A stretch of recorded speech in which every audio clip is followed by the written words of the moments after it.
Kia ora and welcome to this episode of The Amateur Austenite. I am Frances Duncan, an author and the founder of the Jane Austen Society of Aotearoa New Zealand. My co-host is Amy. Kia ora. Today we are discussing the 2015 adaptation of Northanger Abbey, which is a web series called Northbound. It's currently unlisted, but you can find it on YouTube. Anya Steiner, who worked on Rational Creatures, was the force behind this particular production, and I hope that she's not going to be mad at me. Gonna try and do it in what they changed, what they kept, what was good, and what was bad. First up, what are your overall thoughts, Amy? In terms of modern university adaptations of classic novels, I think this one is actually shockingly suited to it. There's a lot of the standard plot of Northanger Abbey that really makes sense in a first year university environment. Good adaptation. I've seen some very tragic classic novel reimaginings, and this is not one of those. This is very good.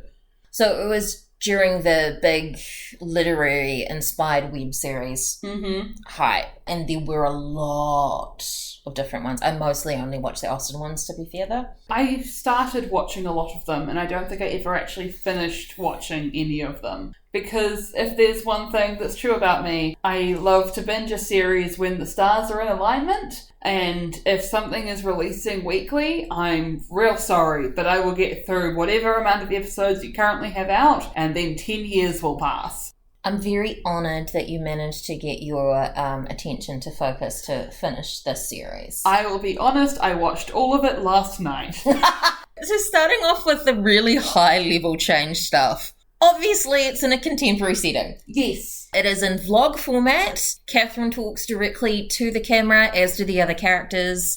There's a gender swap. James becomes Jamie. It's set in America, in New York, and is it Virginia?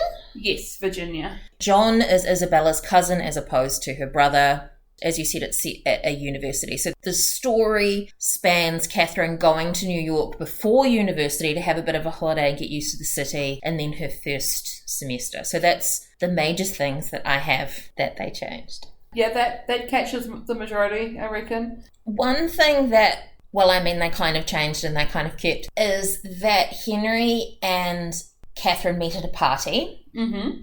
And he meets her in the bathroom. Yeah, that was cute. That was super cute. They sprinkled through enough location references, but adapted to the current format. They were very cute little moments. Henry is still pretty funny, and he has that conversation about particular words. Obviously, it wasn't nice like it was in Northanger. I can't remember what word. Love. Was it love? Yeah, it was about how can you say that you really love this book? How can you say that about a book and about a person? Meanwhile, his sister is trying to kill him with her eyes in the background. So lovely sibling relationships also kept. Yeah, they were great.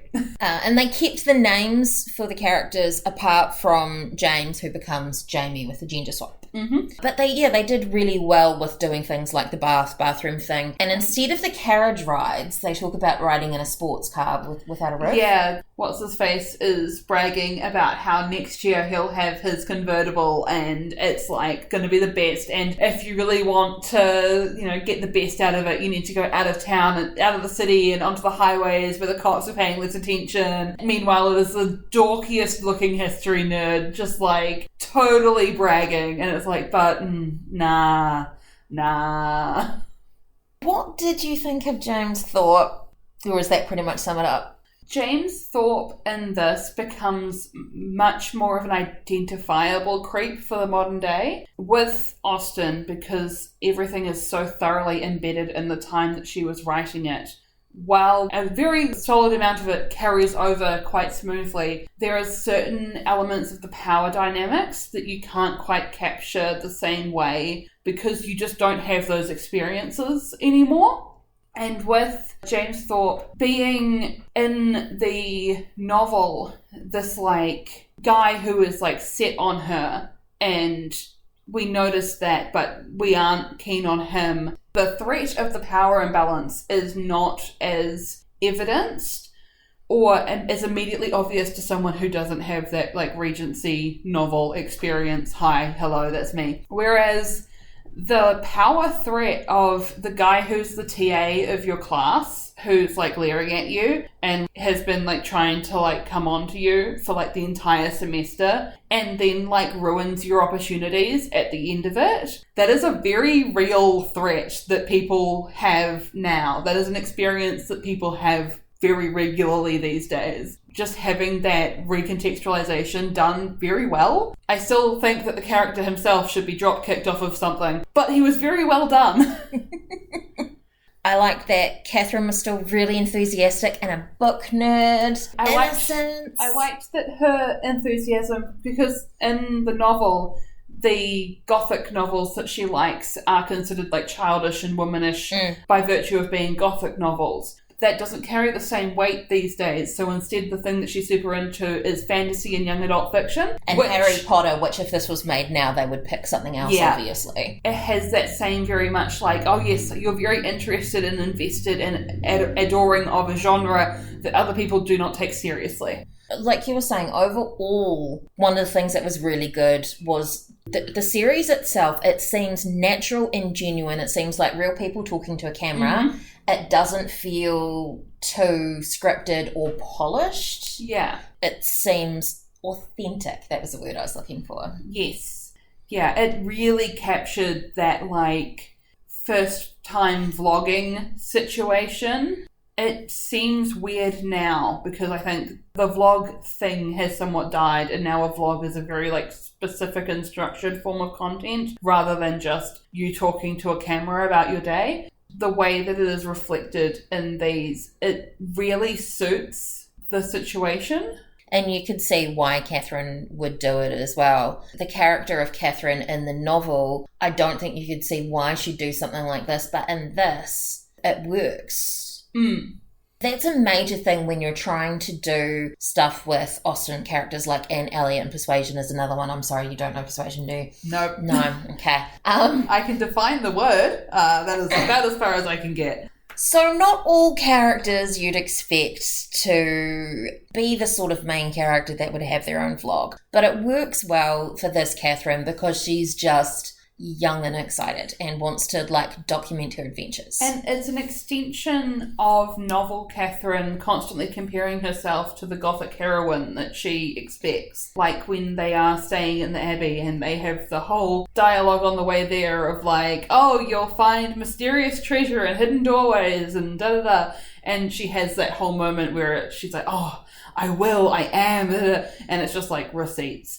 That attitude is what is making her so suited to be a vlogger in this adaptation. It's like, yeah, she is someone who wants to put herself into the main role of something. She just doesn't know what that role should be. Like her not being able to pick a major. Yeah. Which is a weird thing to me that they seem to do a lot in, or at least in American TV and stuff that we see, that they're like, yeah, I'm going to university, but I'm not sure what I'm studying. That doesn't seem to happen the same here. So it's about the university structures. Okay. So in America, basically, no matter what you're taking, you have some like general required courses. Really? Yeah.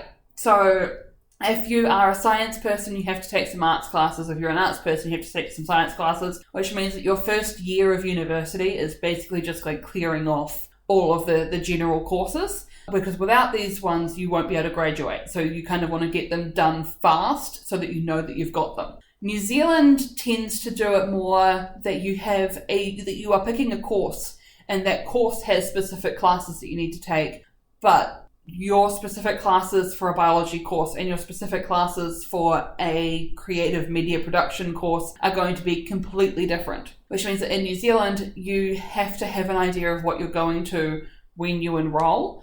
And you can change during your enrollment, but you need to kind of know at point of enrollment what you're doing. We don't let you put it off for another year. Unless you're doing a communications degree where you can switch your major and minor as often as you want, just so long as you stick into the communication degree. It'll just change which papers you're focusing on throughout the year. I remember my first year, I did enough of 4 different subjects so that if I wanted to, any one of them could be my major. Mm-hmm. And I did actually end up changing my major. And that was only 2 required papers each year, which meant the rest of my schedule I could make up of stuff that was interesting to me. My major also interesting to me, but less structured than some things like accounting and law. There are a lot more required papers and a lot less room for exploration. Yeah. There's always going to be a handful of free spaces in the degree, but for some of them that are very specific knowledge acquiring degrees, so law, accounting, I'll chuck the like biology, chemistry, kind of the sciences where you have a lab in there as well, where it's like, no, we are teaching you things that will prevent you from doing a big crime or you from getting yourself killed. We're gonna really hammer this knowledge in. You want to do arts? I hope you enjoy sitting in the studio for 16 hours, but other than that, you're pretty good.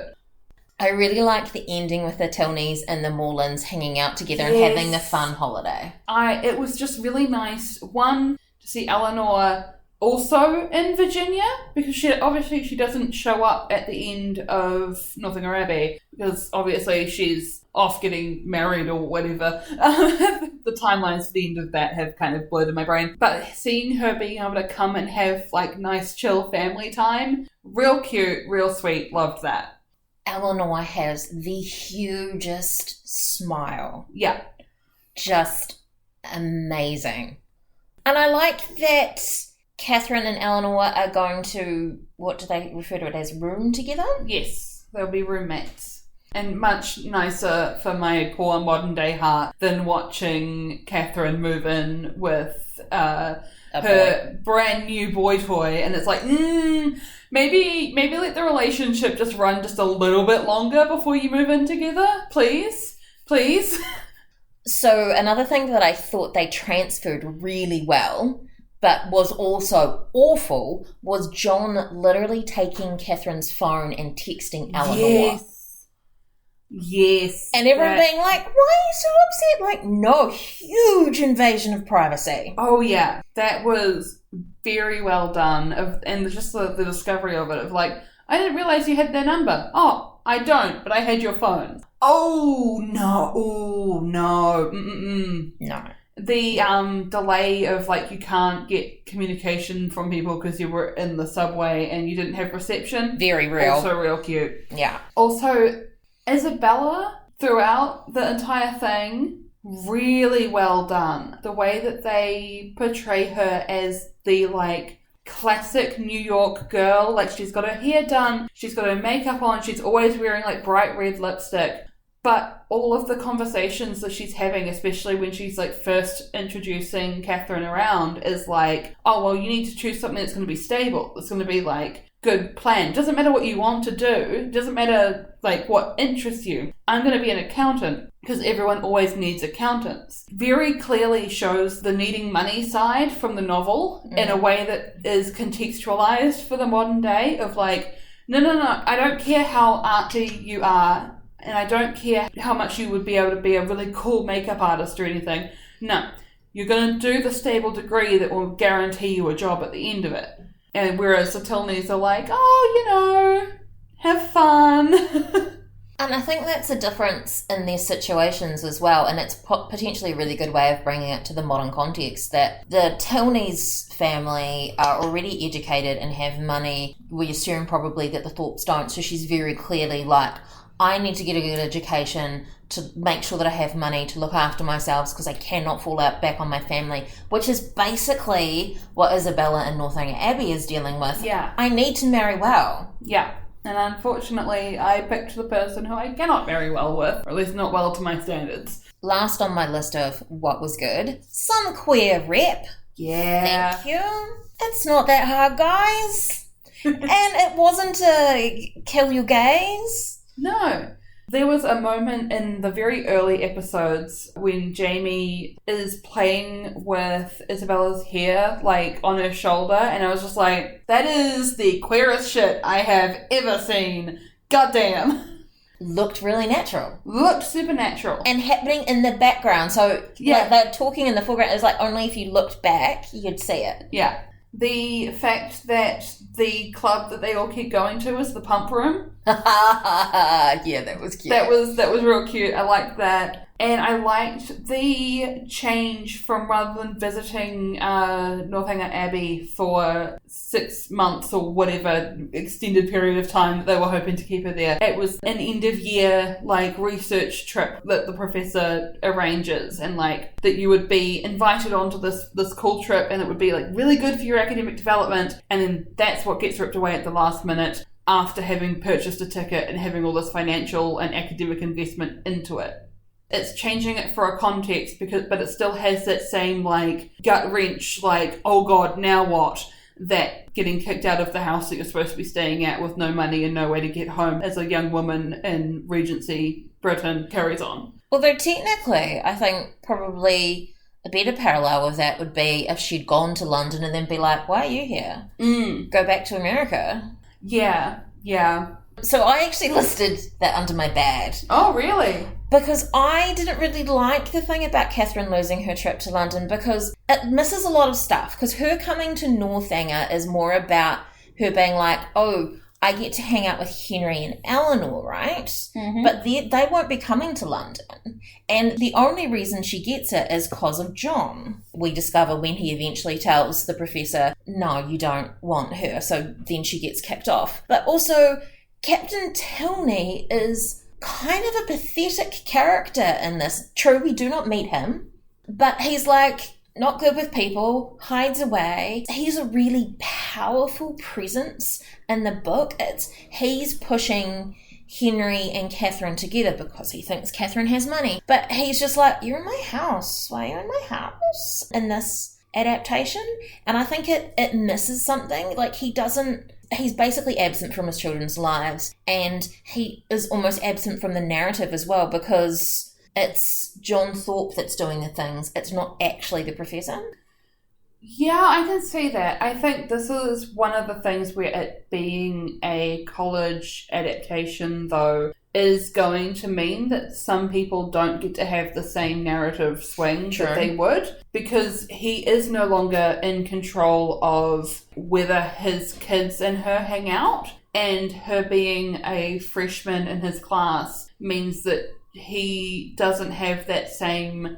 You have to then start taking the overall plot of, this is the person who is pushing together his kids for money. Okay, what does that mean that he actually cares about? He cares about status. He cares about his personal interests being able to be continued. He cares about his kids having good lives. And he cares about people having a similar status to him. So that then has to translate into that university context of, okay, so he has a prestigious class and he has a prestigious opportunity attached to attending that class, and he has a lot of trust in the person that we know should not be trusted. He allows other people's opinions of people to influence his opinions of them quite drastically. And I think one of the things that we don't see in this is we don't see him realizing that the Thorpes have pulled the wool over his eyes around this kind of situation. We get him cancelling her ability to attend this trip based on the fact that she's a freshman. We don't have that same thing that we got in the novel, where we uncover the layers of lie that got told of first the lie was, all of these people are super rich, they're swimming in wealth, da da da da da, and then these are grubby, money hungry monsters who would, steal the pennies from your pockets, da da da.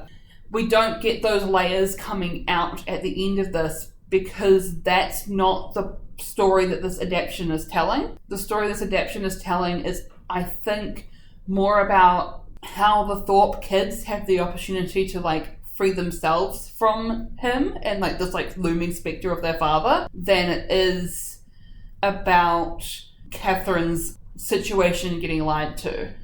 Well, yeah, because Henry talks about that he doesn't want to do the same thing as his father. Yeah.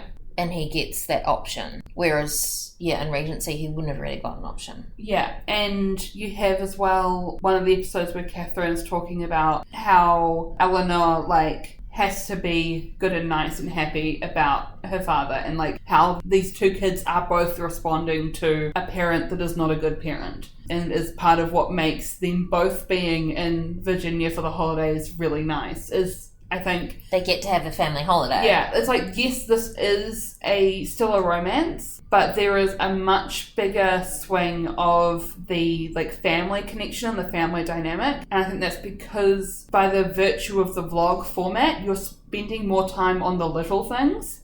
You're not just getting the highlight moments that you get in a narrative. You're getting like, hey, we are just like chilling and chatting and talking about this thing. We are freaking out about, like, am I too sad to decorate sugar cookies on Christmas? Like, is this the level that I've reached? All these like little baby moments that build up the like family and interpersonal dynamics between them all. But it does mean that you lose some of the like big bad villainness. It is overall like quite nice. Bad things don't really happen.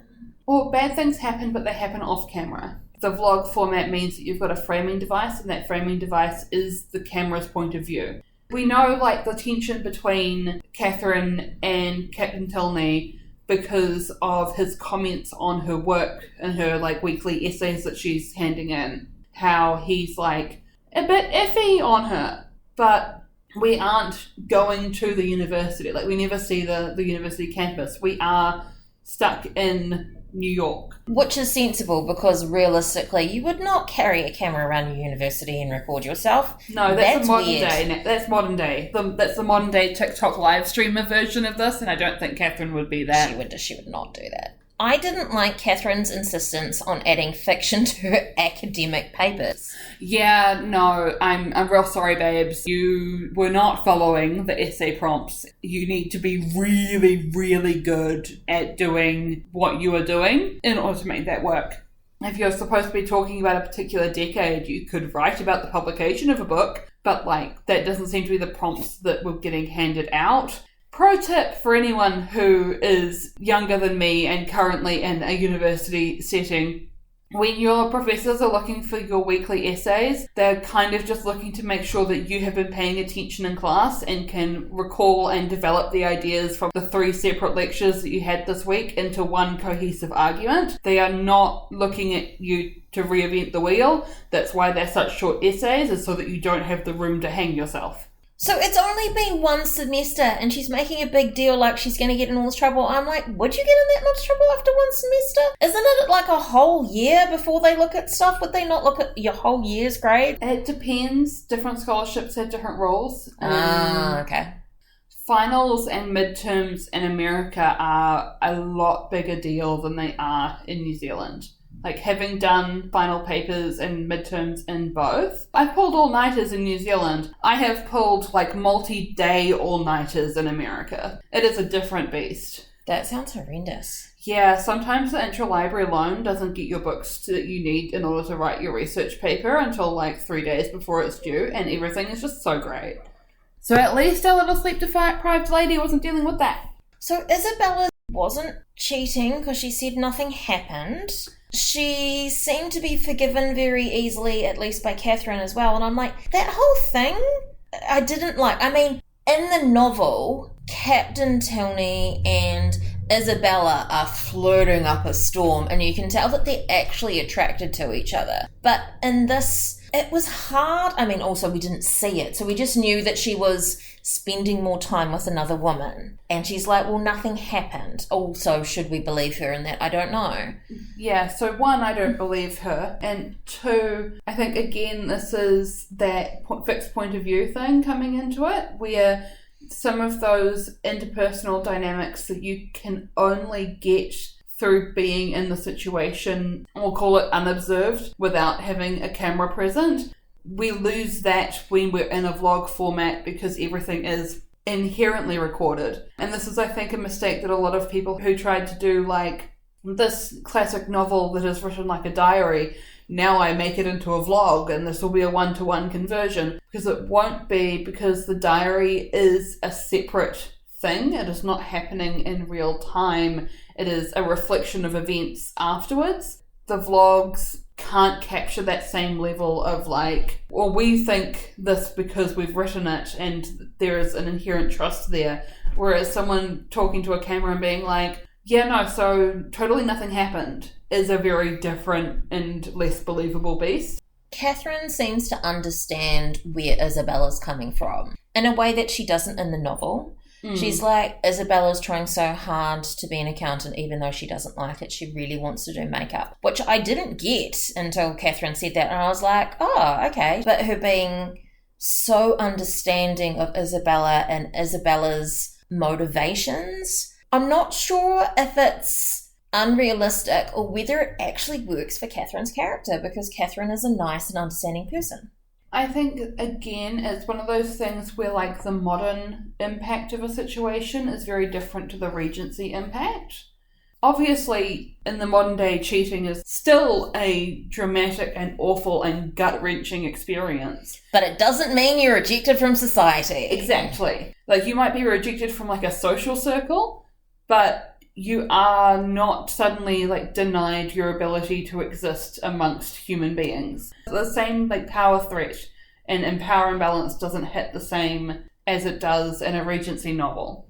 And I think there are ways that they could have done to reframe it so that it would make more sense to a modern staging, like having her getting into a relationship with a faculty member or something where there was that implication that this was being done for a better, like, social standing position, and also still had that very much like, this is going to ruin you if it goes wrong. I think that adding the part where Jamie is wanting to study abroad also makes Isabella more understandable. You're like, your girlfriend who you've just become official is planning to go overseas for 6 months. Like, that is a big deal. Yeah. I mean, doesn't make it excusable. There wasn't any transit like that in Northanger Abbey, was there? I think they were trying to do the going overseas for 6 months is the equivalent for they had to wait 2 years before they could be married. Ah, that's, yeah, I knew there was something that I was not connecting to that.